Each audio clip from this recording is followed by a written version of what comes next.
Good morning, everyone. Welcome to Sports News Flash at 12 with your one and only weekend sports anchor, Miguel Mike Medina.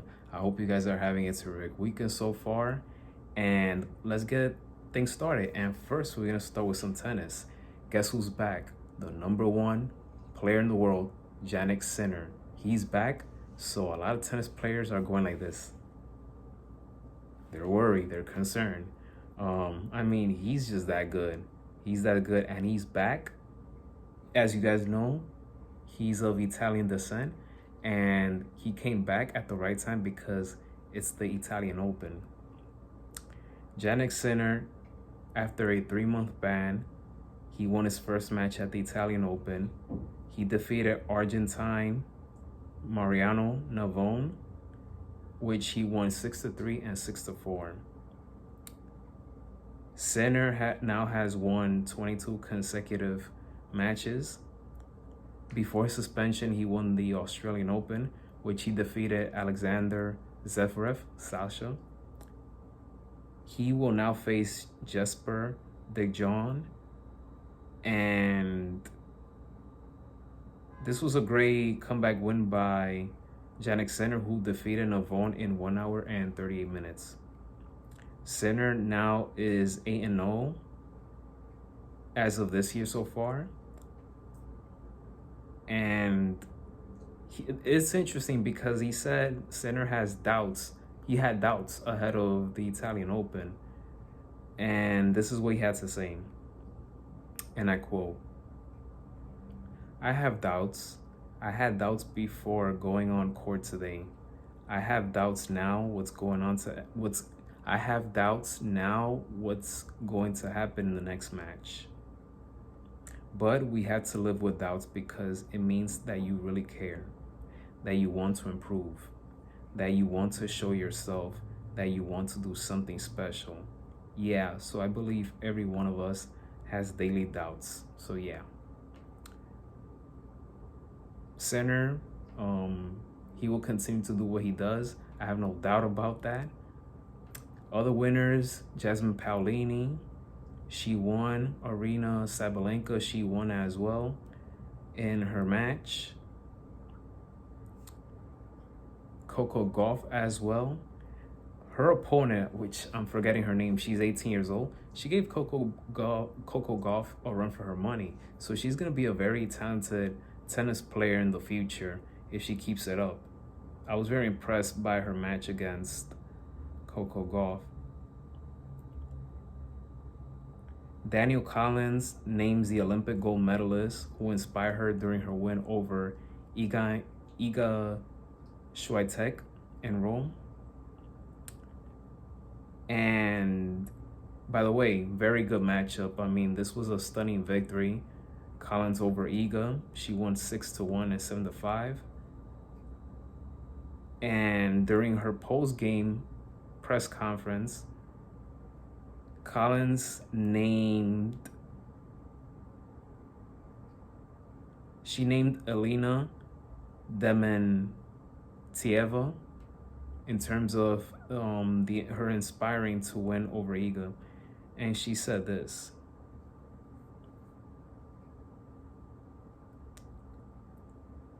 "Growing up, I watched a lot of Elena Dementieva. Elena Dementieva made a career for herself, now making many first serves. That was a really tough shot for her. She had so many other special parts of her game that made her the player she was. She was athletic." Elena, some of her accomplishments were winning 16 titles in total, 3 of which came at the WTA 1000 level. But congratulations to Collins. She's moving on to the next round. Now, off to the NBA. The Cleveland Cavs are back in the series. They blew out Indiana Pacers on their home floor in Game 3. Donovan Mitchell was sensational.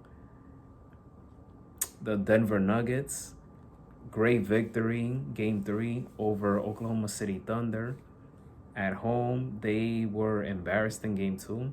but game 3 was a different outcome. Jamal Murray put up 27 points. He also had 4 steals. Denver Nuggets played very good offensively and defensively. The game went to overtime. Aaron Gordon, he made a huge 3. Without his 3-pointer, the Nuggets would have probably lost that game.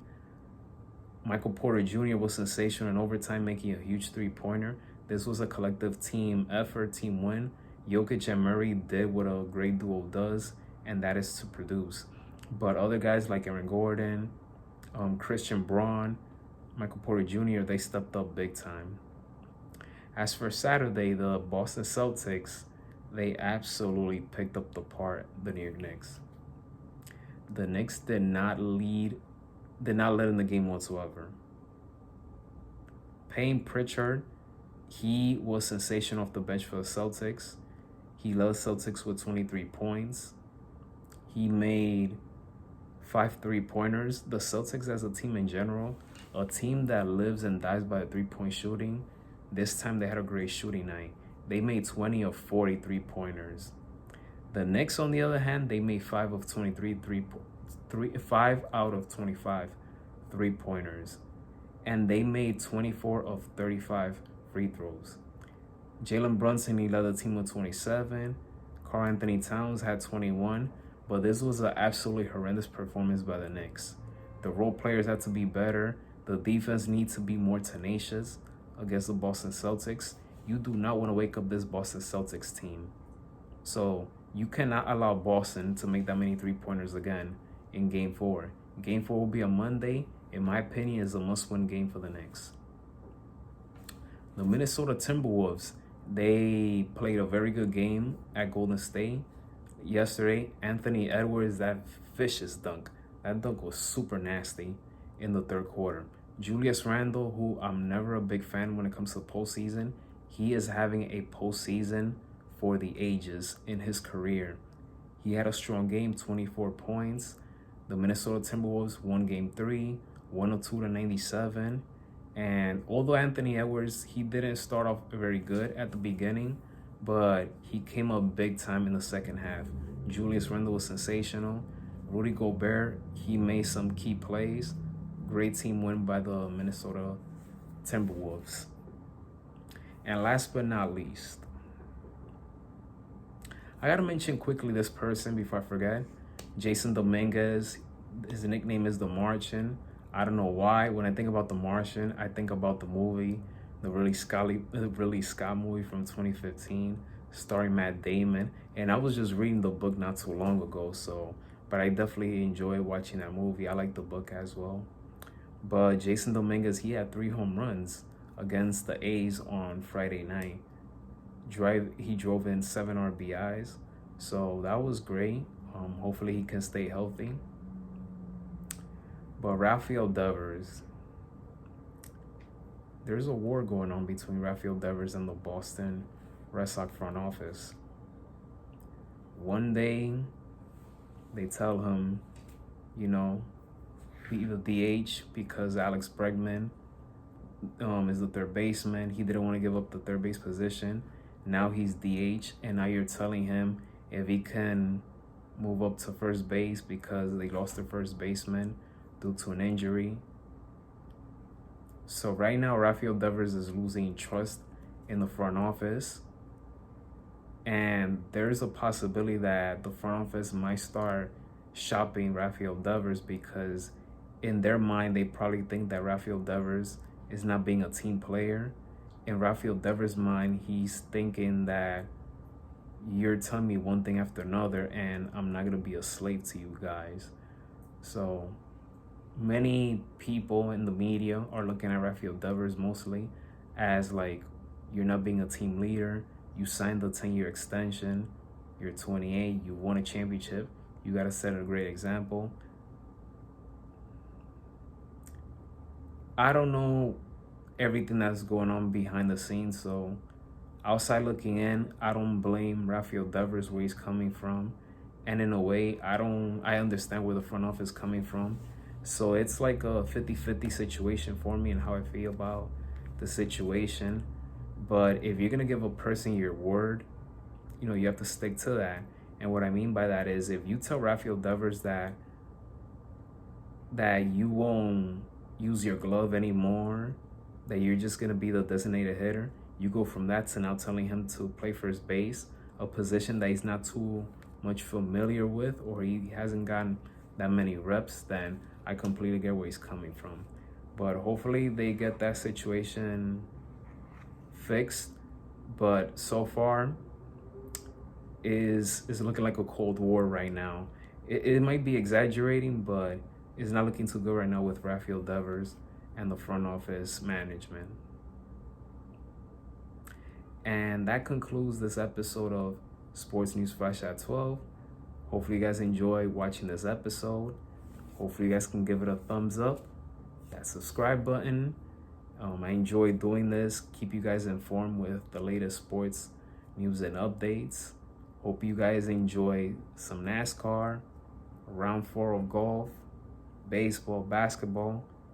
Enjoy everything that's going on in today's sports schedule. Have a great Sunday, everyone. Be safe. And may God bless each and every one of you. I'll see you guys next Sunday for a new episode of Sports News Flash at 12. Take care, everyone. God bless each and every one of you. Always remember, the man above loves each and every one of you. Never feel alone. Never feel that you're unloved. The man above loves you, and he will always protect you every step of the way.